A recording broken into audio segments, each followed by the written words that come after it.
Ang tanong po ay, bakit ninyo kailangang iboto sa Mayo 12 si Pastor Apollo C. Quiboloy?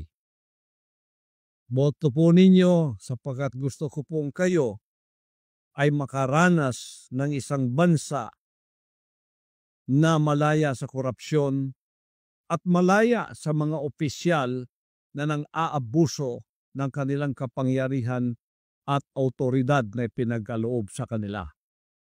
At aasahan po ninyo ang aking pangakong ito. Hindi po ako pwedeng kainin ng sistema, ng politika. Ako po'y narito para ayusin natin ang Pilipinas at ito'y ipalakad sa tamang daan ng pamamahala.